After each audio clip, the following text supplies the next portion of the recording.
This is Brian with Redefined-Life. This is part 2 of our look at the English translations of the Bible, and let's just jump right on into it.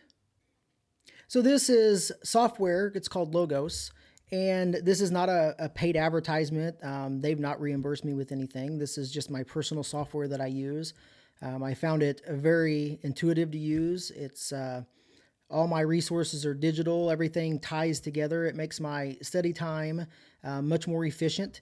You can take notes, do different things, and it's just really been a good aid in my studies. And we're going to use this software to do some Bible text comparisons. But I just wanted to show you this in case anybody was interested in, purchasing some Bible software. Now, this does cost money, and it is books. They're in the digital form. So yeah, there is a price to it, obviously, but it's what I use, and I was just going to recommend that for people that might be interested in some type of a Bible software. So as a Christian, there's a bunch of different Bible translations. If you go into a Christian bookstore, you go online, there's things like CSB, NASB, NIV, KJV, NKJV. There's tons of translations out there. So how do you really figure out which one to use? Are there better versions than other versions? Is it all translated off the same English that it really doesn't matter which one that we use? I'm going to show you some text comparisons of some of the scriptures, and I'm going to show you where these different translations fall and what their purpose was. So I found this website which had a great illustration of the different versions of the Bible and kind of where they fit into the categories here. So I give credit out to godssword.org. I don't know anything about their website, but this illustration of the different Bible translations was perfect for what I needed to do here. So there's different categories of the different translations. So we have one category that is a word-for-word translation. And what the Bibles that fit into this category are, they try to take the original language as close as they could get it to it and put it into the English. So sometimes that if you read some of the translations in this particular category, they're sometimes can get a little tricky to read and they don't sound as fluid. And that's just because they try to take the most literal translation that they can, and then they put that into our English. The next category is meaning for meaning. So Bibles that fall into this category is Bibles that they try to just get the meaning of something, obviously what it says, meaning for meaning. They don't take exactly what it says, but if there's a concept in not the thought, but a concept that is in the translation or in the original manuscripts, they try to convey that into the English. So the next category, and these will be a lot of your popular translations, fit into this thought for thought. So as they read the original manuscripts, they take what the idea, the thought of it is, the broad sense of what's trying to be conveyed, and then they try to put that into the English. And then the last one is just a paraphrase. So a paraphrase is just somebody reads it and they come up with their own words to try to describe that same idea. One of the good things I will give for the thought for thought or the paraphrase, it does make it easier to read. And I would venture to say, and I'm saying this very tentatively, that there is a use for that within the Christian community. And I only say that is when I originally got saved, I tried to read a King James, a New King James, and I was a very new believer, and I ran across a New International Version Reader Edition. And I could sit down for long periods of time and read Scripture. Now, at that level, I will give credit that there is benefit with that. Now, however, if I was going to study, I definitely need a word-for-word translation. There was too many concepts that were too loosely translated. Emphasis wasn't put on the right teachings within it. So it actually eventually led into some trouble the more I developed my own theology and doctrine as I learned deeper into those ideas. And that led into the word-for-word type translations. And the versions you'll hear is the New American Standard, the King James, the New King James, the English Standard versions. And those are all solid translations from a literal word-for-word translation. We're going to skip over. I don't have very much experience with this God's Words translation for the meaning for meaning. That's why I didn't really spend much time on it. But we're going to jump over to the thought for thought. And some of the translations that would fall in this category is like the Christian Standard Bible, the New Living Translation, the New International Version. Then as we hit the last paraphrase category, you'll hear Bibles called like the Contemporary English Version, the Message. I personally, as I said, I use the New American Standard, the NASB, and the ESV a lot. I do have a New King James that I reference. Having this software, which I talked about, I have more translations than I could ever read in a lifetime. But it is nice that I can go back and reference some of those and see some of the differences in them. And as I got into like the NIV, and when you compare that, for instance, to an ESV's translation, there's some times that the concepts just aren't there. And I do have to give credit for, other translations. Sometimes they get it a little bit better. But, the English is coming from, the Greek, Aramaic, and Hebrew. So, we've got to look at the best way to translate that into our English. So one more thing I did want to mention here, if you know John MacArthur, he has headed up this, it's called the Legacy Standard Bible, the LSB, and it's a word-for-word translation, and him and a team of scholars went back and they have taken the 1995 NASB, which was considered a great translation for a word-for-word, and they have went through to see if there was anything that could be added that or changed that would make it even better. And I had mentioned before, as time goes on, our linguistics, they have found a lot more manuscripts out there. So when we look at it, say from 1995 until today, people might go, well, why would you want to change it? Well, there's a lot of reasons, because they found the Dead Sea Scrolls, they found parchment paper, they found all these type of antiquities that, they support the Bible. There are more manuscripts of stuff that's out there. So they wanted to look at all this current new findings that they have, and if there would be anything that they could do to update it to make it any better. So I'm trying to fit this in on some of my studies too, because so far I really like it. So you could give that one a try too, because it is a word for word, and John MacArthur's backing it, so you can't go wrong there. So now that we've talked about some of the different translations and where they fit into different categories and what those categories are, there is this issue that I want to bring up that has been slowly creeping into our culture and society. So one of the things I wanted to bring up with some of these newer translations, and it's went back a little ways further than you think, is that they're introducing this gender-inclusive language in some of these translations. And there's an agenda behind that. But I want to just get in to show people that this is happening, and that this is why it's important to pick certain translations over another translation. And as you can see here toward the bottom of the screen, we pull it up just a little bit, it says the New Revised Standard Version, the NRSV, was one of the first major translations to adopt general neutral language. And in the NIV 2011 edition here, there is gender language as well. Now, I'm going to link this document. You can see up there, it's from Wayne Grudem.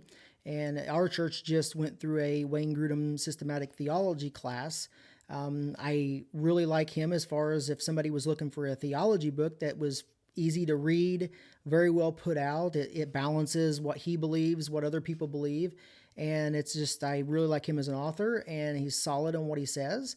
But he did this article here. It's very long, but he did an evaluation of the gender language in the 2011 edition of the NIV. Now, there was an attempt, I'll briefly summarize some of this, is there was an attempt to do a Today's New International Version, I believe what it was called, and that didn't quite go as planned. And anyway, some of the concepts went from a prior version of the NIV, and it got put into the 2011. Now, in fairness, a lot of it was taken out. That was corrected, but there is a lot of stuff that did seep in, and he goes through in this article some of those. So it would be really good if you are a person that really likes the NIV to read through this and then maybe even take it that I like the NIV, but maybe if I'm going to study a hot topic, for instance, or a theology type thing or study doctrine, that I might want to get a word for word translation as my main study Bible. So here's a look at logos here. And one of the nice things that you can do is a text comparison right up here. And what this allows you to do is actually look at the different versions of the Bible. And I have the NASB, the English Standard Version, the New International Version, and here the other versions here. And the NASB and ESV are both your literal translations. And then your NIV and down here is more of your thought for thought. And one of the things, I want to read this verse here. It says, "And Jesus said to them, 'Follow me, and I will make you become fishers of men.'" The ESV uses the same language, "become fishers of men." The NIV and the rest of them point out here, "fish for people." Now, a lot of people would say that, well, what's the difference with people versus using fishers of men? Okay, so here is a copy of my NASB here, and I have the lexicons pulled up and a lot of different things going on here to see some things. But one of the things that Logos allows me to do is we're talking about this of men, and they have translated it back in here to people. Now, why is it a big deal? Well, let's look right here. So this is men, and I'm going to have to, I think, scroll this up here. Okay, there we can see it. Okay, so men here, if I highlight this, this brings me up this information here that probably nobody knows what it is, and I don't know what half of it means. But the morphology here, this is important. So if I highlight over this right here, it's going to tell me that it's a noun, it's plural, and it's masculine. So what that means is when the original writers penned this, that when they said become fishers of men, that was in a masculine sense. Now, if we go into people, and I don't have a lexicon that's tied to the NIV, or I would show you, but when you have a term that's masculine, you put a term on there that people could have a masculine connotation to that, but it also opens the door for feminism on top. Now, in the languages here, there are masculine and feminine traits behind it, and it always says in here on this, but that's one thing that I just wanted to point out here, that original term, going back to the Greek there, was a masculine tense. So here's another example here that I was pointed out, which was 1 Timothy 5:8. And as we look in the NASB here, let's just read it from the ESV. "But if anyone does not provide for his relatives, and especially for members of his household, he has denied the faith and is worse than an unbeliever." Now, these were examples that I had pulled off with this issue from other sources, but here in the NIV and the NRSV, they have omitted this "he is," or "he has" right here, because he shows that masculinity there. With it not being there, then that opens the door slightly to the interpretation of whether it was actually meant for only man, or was women could possibly be put in there as well. So somebody could say, well, what was the big difference that, that "he has" been omitted? Well, we can look here back at this little thing here. Now, "he has" was added to help be able to read and have it flow a little bit better. But why was "he has" been added? Let's go back up here and look what anyone. So we're going to be talking about anyone here. So if we click on this anyone, and now we go back, let's click on it so I can pull my thing up there. Now let's go back to anyone, because he's saying, but if anyone here, he's talking about a certain group of people. Now let's go back to the morphology here where it's a pronoun and it's showing masculine again. So the "he has" was actually put in there because this particular pronoun that was used was a masculine pronoun. So then "he has" fits within the line of thought that was in there. Now here's another example in 2 Timothy 3:16, "so that the man of God may be adequate, equipped for every good work." Now as we look over to the NIV, they use "servant." But however, when you look into the NRSV, they use the word "everyone." That everyone becomes inclusive of both male and female. And here in Romans 16:1, now the word deacon equates to a servant for sure. But one of the way that things happen in culture, they slide things in and then there's a purpose behind it. Why would you not use servant instead of deacon? And a lot of the literature that I've read is because it opens the door again slightly to get a foothold in that women have the ability to preach. They don't differentiate that from scripture.